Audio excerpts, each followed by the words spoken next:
Okay, so today is part of a collaboration. I'm going to be cooking a meal that we don't always celebrate on St. Patrick's Day, but it is one of my favourites to have on that day. So we're going to do something quite elaborate here. We're going to slow cook this lamb shank.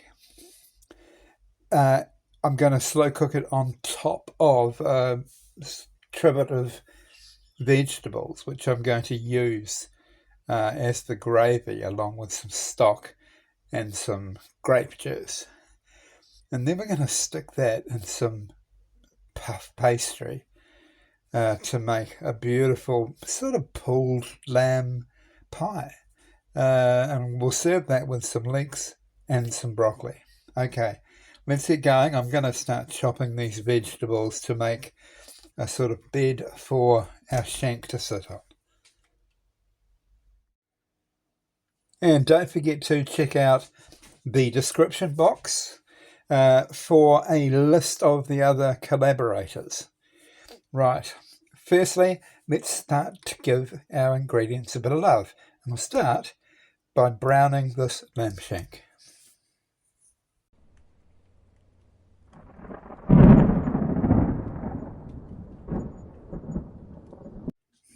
Right, let's get this in the pan and get some colour on it.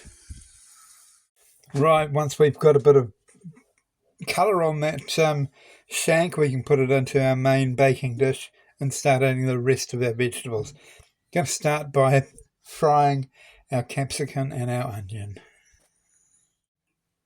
First in with our capsicum. And now in with our onions. Now that they're nice and soft, we'll put our carrots in for about 5 to 7 minutes. Then we'll add them to the main pot. Right, let's get this in there. Beautiful. This is going to be such a beautiful gravy. We'll add our tomatoes as well there. We'll add a cup of red grape juice.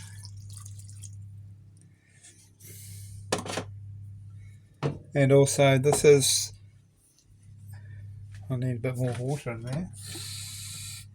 300 ml of water and 2 beef stock cubes.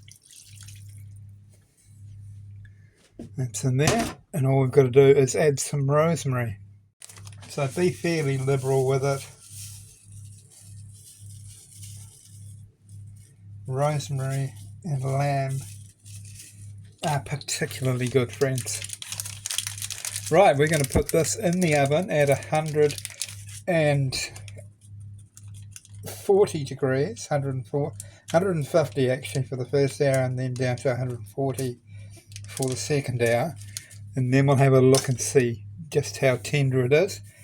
Sometimes it needs to go 2.5 hours, sometimes even 3 hours, especially in the winter. Don't know why. Anyway, we'll come back in about 2 hours time. Okay, I've got this out of the oven so you can see it now.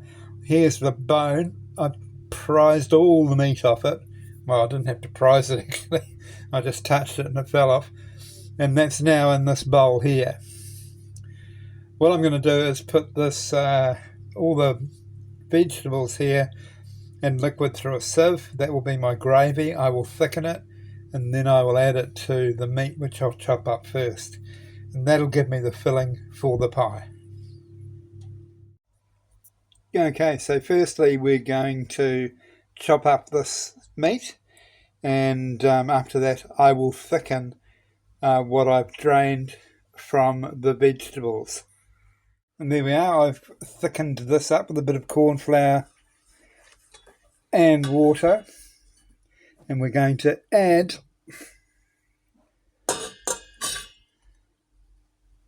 our pulled lamb into that. I'll combine that, then we'll get it to cool and we'll make our pies. So right, the first thing is to cut out your base, right? And you want to be about 1 centimetre wider in diameter. Now sometimes you'll need a bit of extra flour.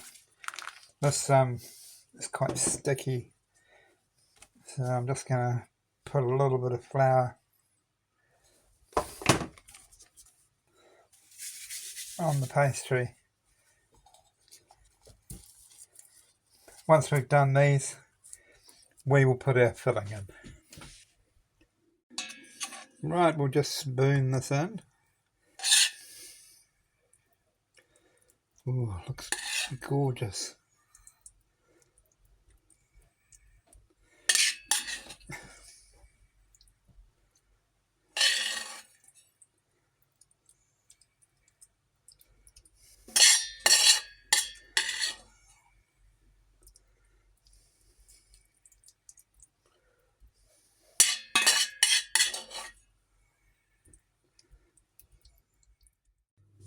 Okay, so we've got one of our tops on.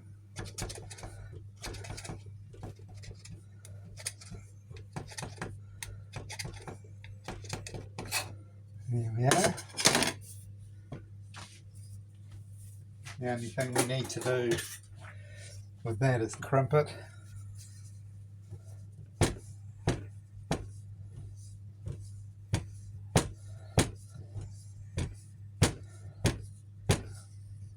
By the way, preheat your oven to 160 degrees fan bake if you haven't done so already.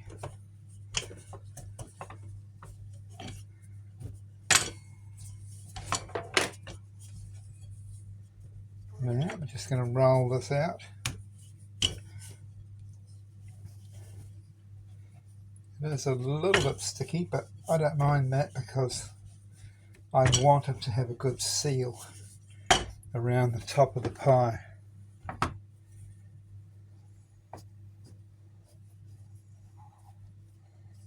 Here we are.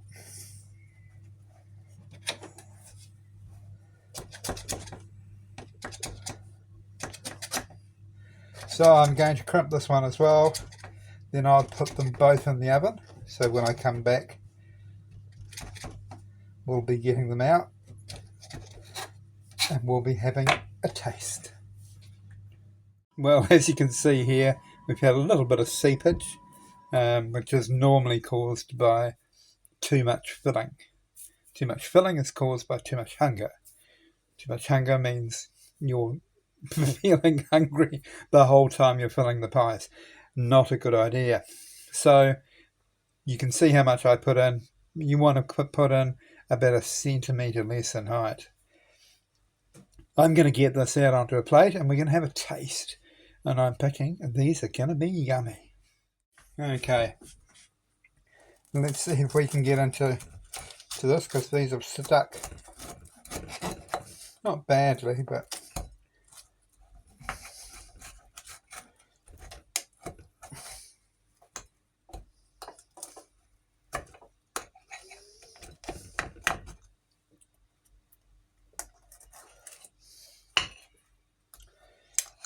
right. These are going to be hard to eat.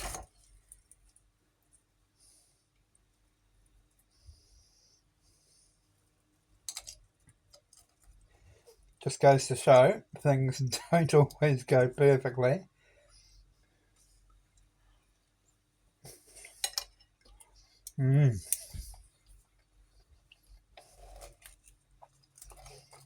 Oh,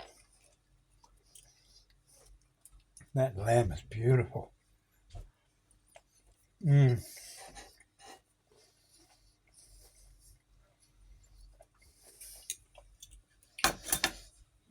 Well, that tastes fantastic. It hasn't turned out as I'd like it because it has caught, I think because the pastry was too hot. It's a very, very warm day here. What I should have done was put less filling in, and I should have chilled the entire pie before cooking it. Nevertheless, it still tastes great, and I'm going to hook into that right now. Okay, I'll catch you on the next recipe.